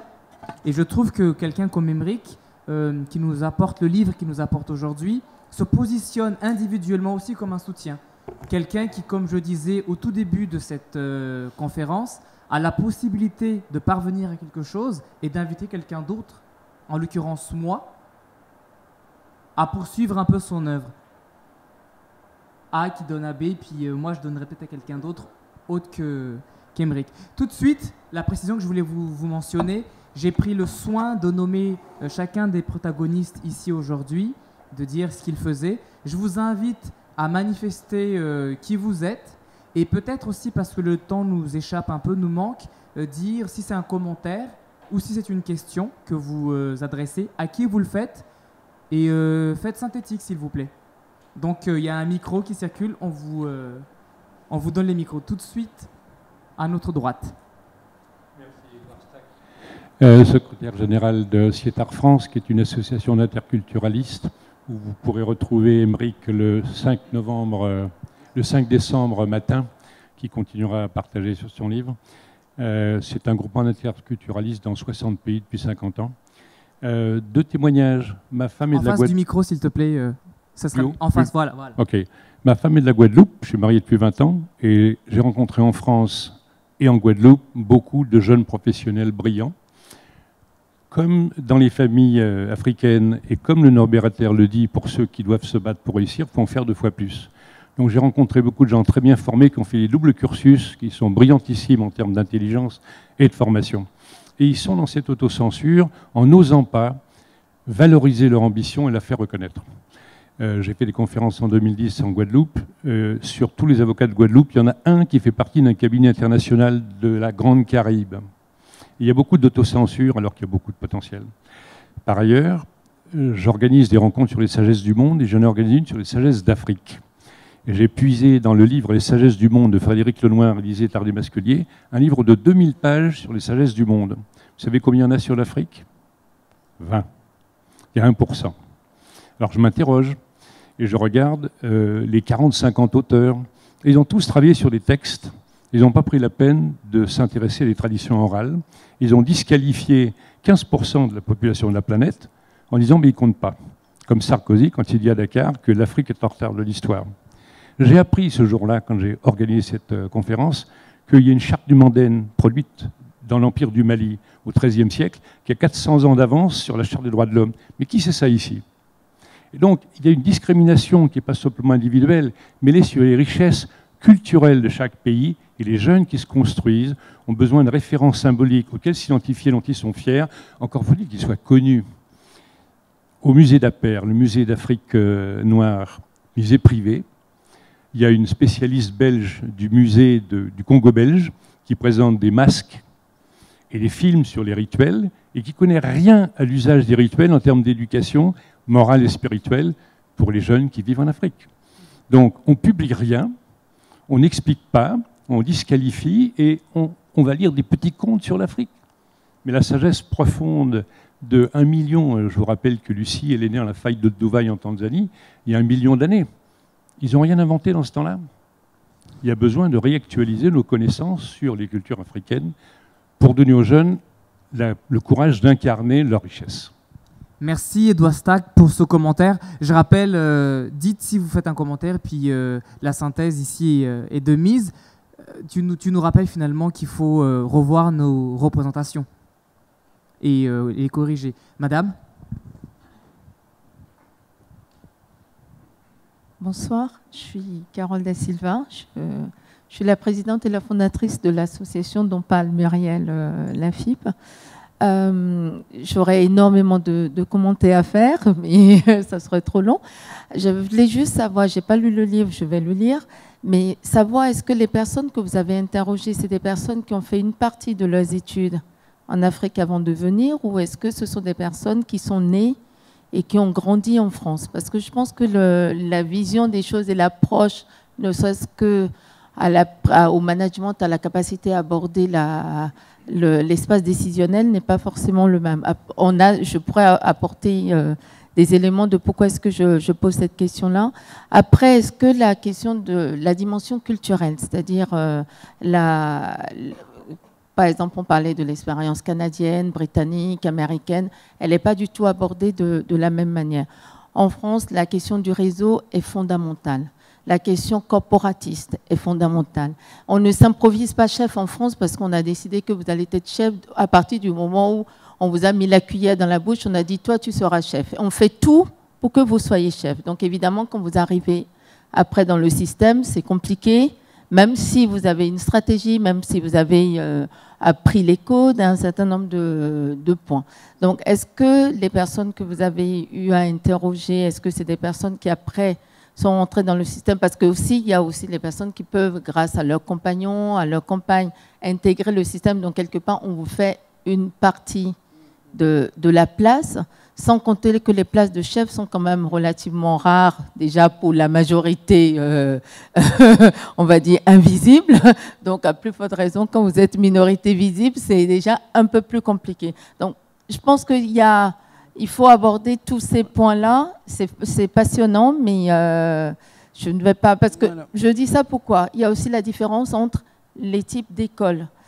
À AFIP, nous avons fait, il y a 2 ans, un livre que nous avons appelé « Des noix à diplôme », où on a eu à comparer le délai d'intégration des personnes quand vous êtes, pour les personnes noires essentiellement, et quand vous êtes issu d'une formation universitaire ou d'une formation grande école. Et pour finir, je voulais juste vous remercier d'avoir eu le courage d'utiliser le mot noir, parce que ça aussi, ça reste un tabou, comme si, alors que il faut appeler un chat, quoi. Merci beaucoup. Merci. Je suis content de faire votre connaissance. Je connais votre association par Internet interposé. Donc je suis un peu vos activités. J'aime beaucoup vos affiches, je tiens à vous le dire. Et puis on en a rediscuté avec Muriel. Effectivement, vous pointez quelques points de mon livre où je n'ai pas tenu spécialement à faire beaucoup de distinguo. Pour répondre déjà à la première question, j'ai vu des personnes effectivement qui sont nées ici, qui ont grandi ici, mais avec des références très claires au pays d'origine, donc parce qu'ils sont de la deuxième génération. Donc les parents, notamment dans le système éducatif un peu costaud, ou bien la menace de si tu ne travailles pas, mais je te renvoie à Bamako, ils sont quand même assez imprégnés de cette problématique. Et j'ai aussi vu des personnes qui ont déjà fait les études là-bas et qui viennent intégrer les parcours ici. La différence entre ces deux profils, c'est que le retour au pays est beaucoup plus facile pour les personnes qui ont déjà fait les études là-bas. Parce que, il faut se le dire aussi, beaucoup de gens viennent ici, non pas pour faire des études et y rester, mais ça fait des études et retourner. Donc ces personnes qui s'intègrent finalement parce que les conditions sociales, les conditions familiales ou la pression familiale là-bas veut qu'elles restent ici, elles n'ont pas la même stratégie que les personnes qui sont nées ici, qui ont une référence culturelle plutôt française et qui ont plutôt peur de retourner travailler en Afrique. Ça, c'était pour la première question. Donc, effectivement, mon étude gagnerait à être poussée beaucoup plus en détail. Et c'est pourquoi je disais que ce n'était pas une étude quantitative, que c'était après une analyse qualitative et c'est une analyse de terrain. La deuxième chose, effectivement, j'ai oublié d'en parler quand tu me parlais des outils, c'est que j'invoque les réseaux. Donc, un des outils qu'on utilise en France, ce sont les réseaux. Et parmi ces réseaux, depuis les années 2000, il y a beaucoup de réseaux dits black qui se créent. Dans le cas de mon livre, on va pas rentrer dans les thèmes, il y a plusieurs typologies de réseaux. Il y a ceux qui sont beaucoup plus ouverts et qui se veulent, donc, quand on dit ouvert à toutes les minorités et même à la majorité. L'idée est que nous faisons un club d'excellence où nous comprenons qu'il y a un sujet sur l'excellence des jeunes issus des milieux défavorisés et de toute origine confondue pour leur donner des clés et une impulsion pour réussir. Donc parmi ces réseaux, il y a le club du XXIe siècle où il y a le club Efficience que j'ai rencontré dans ce cadre-là et on a eu à échanger. On n'a pas eu malheureusement l'occasion de se raconter, mais ce sera le cas. Effectivement, il y a des réseaux qui se créent parce que le système français se base sur des réseaux et tardivement, on va dire, les Noirs ont pris cette mesure-là de se dire mais on va aussi se regrouper avec d'autres personnes pour voir comment on peut s'entraider. Et c'est vrai que du coup, les personnes ressources intègrent ces parcours-là pour réussir. Et enfin, sur votre dernière remarque, je pense qu'il n'y a pas de tabou en fait. Il n'y a pas de tabou parce qu'on est aussi dans une société qui veut un peu aussi tout contrôler par le mot. Moi, je dis que je suis noir. Même si à la maison c'est difficile parce que mes enfants me disent tu n'es pas noir papa, t'es marrant. Et donc on a cette idée là, mais il n'y a pas de raison de ne pas se dire noir. Déjà ça veut dire qu'on commence à gommer son identité, ce qui est dommage. Alors nous avons une question du monsieur ici au 3e rang. Bonsoir, je m'appelle Olivier Ouncheignon. J'ai rencontré Émeric à l'Institut, puisque je travaille à l'Institut du monde arabe depuis pas mal d'années. Donc en fait, j'ai un petit commentaire et une question. En vous écoutant, sans considérer le fait que je sois noir, je regarde l'Assemblée nationale et on sait, et là c'est compté, que la classe ouvrière n'est pas représentée. Pourtant, on est dans un système démocratique qui est censé représenter toute la population. Donc, et dans l'entreprise, par conséquent, qu'on soit une minorité ou pas, je me dis, comme pour le Parlement, est-ce que ce n'est pas plutôt une question de pouvoir? C'est-à-dire qu'il y a des personnes, un groupe d'individus qui ne veulent pas partager le pouvoir, qu'il soit économique ou culturel, parce que dans le domaine artistique, on le voit, c'est flagrant, il y a des talents évidents, mais en France, c'est impossible pour certains comédiens noirs de jouer n'importe quel rôle, alors que pour un blanc, c'est admis qu'il peut jouer n'importe quel rôle, mais pas un noir. Et pourtant, c'est justifié parfaitement d'un point de vue artistique et culturel. Donc c'est particulièrement grave. Donc ma question, c'est pas le fait qu'on soit noir qui est gênant, c'est qu'on veut... Des gens ont l'habitude d'avoir le pouvoir, ils ne veulent pas le partager. Alors sur la question de la domination et d'une élite qui serait soi-disant homogène et qu'on ne pourrait pas percer finalement, qui est-ce qui voudrait répondre? Très vite, parce que ce n'est pas fondamentalement le gros du sujet. En vous écoutant, monsieur, et on trouve ça dans le livre d'Emeric, il y a une réflexion que je me faisais, c'est que quelqu'un de noir dans une majorité blanche ou quelqu'un de supposé atypique dans le majoritaire, s'il est excellent et différent, c'est-à-dire que, comme tu l'as dit, s'il travaille beaucoup, s'il s'investit et s'il a les rencontres dans la vie, il me renvoie, moi, à mon incompétence consciente. Puisqu'il fait les choses différemment et il les fait plutôt bien, il m'invite à m'interroger méchamment sur la personne que je suis et les limites qui sont les miennes.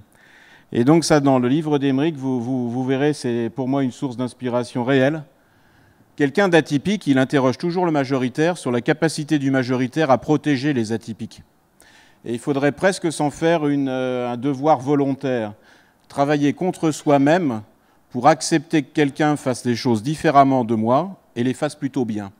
Et donc, quand on pense ça, moi, le titre du bouquin d'Emeric, j'ai pensé à Billy Elliot. Vous vous souvenez de Billy Elliot, ce jeune Britannique, là, et puis des années plus tard, imaginez le jeune Billy, son père lui dirait « comporte-toi en homme ».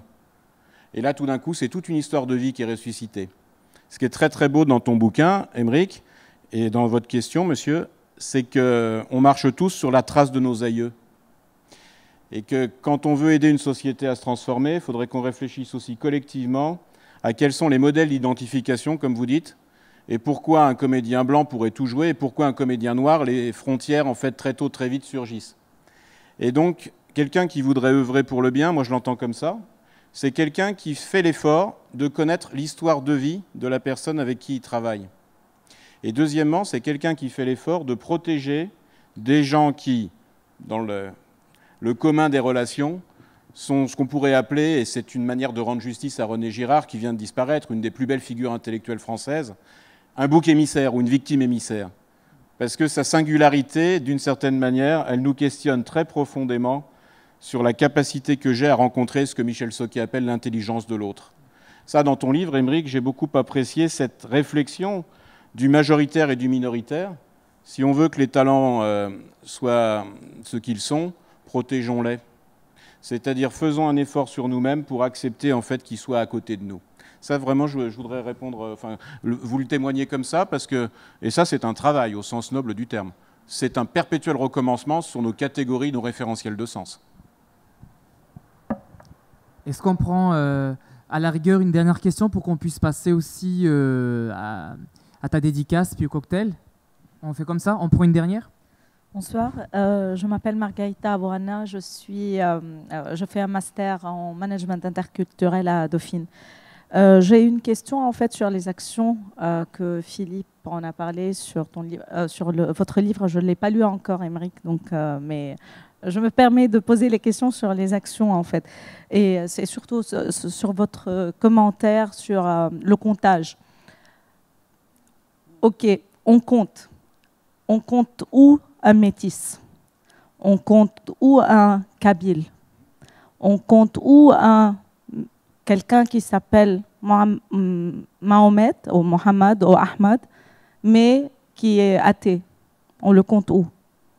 Donc, il y a aussi des questions, on compte où un noir, mais en même temps musulman?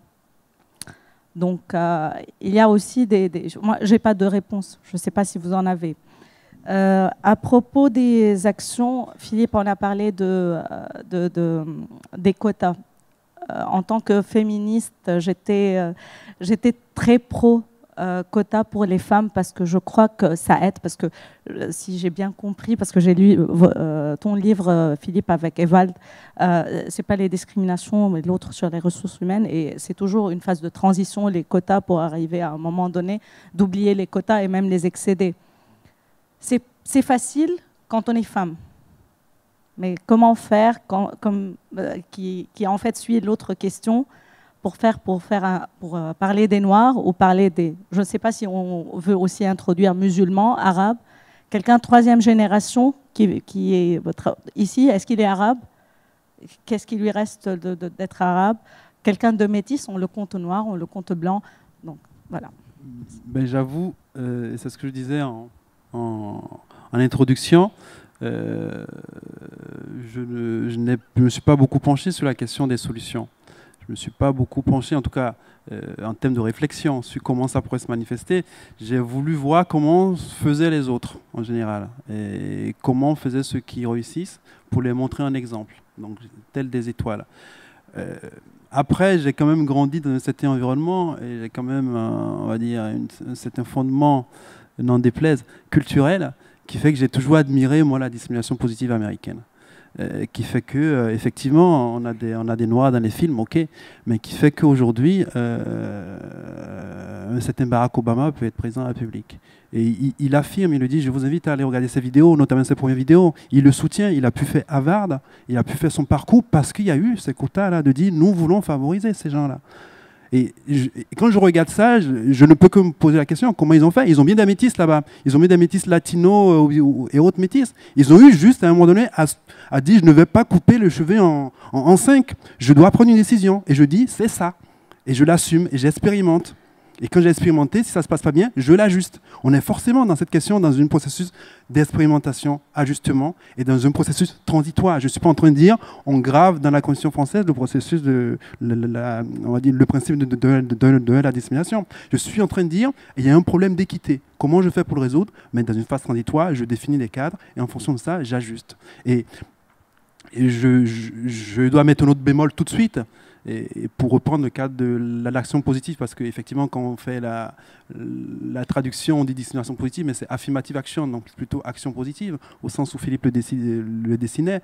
C'est dire, je ne prends pas des incompétents pour être à la place. Je dis juste que je reconnais que, comme on le fait dans les sélections à l'entrée, qu'il y a des gens super compétents qui, pour une raison ou pour une autre, sont recalés. Donc, je dis que quand je fais ma sélection, je les prends. Je fais attention à ce que quand ces gens-là se présentent, je dis, je vous oblige à les prendre, comme ça je vérifie qu'à compétence égale, mais j'ai des gens qui peuvent être dans le jeu.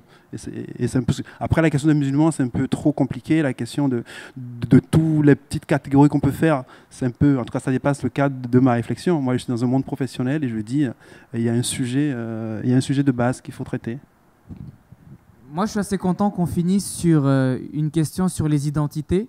Et c'est une question sur les solutions apportées à la justice sociale, à l'idée de justice sociale. J'aimerais te remercier, Philippe Pierre, d'avoir accepté. Muriel aussi, merci d'avoir accepté. Je te laisserai peut-être un petit mot très rapide pour la fin. Ton actualité, où est-ce qu'on peut te retrouver, et puis inviter à la dédicace et au cocktail.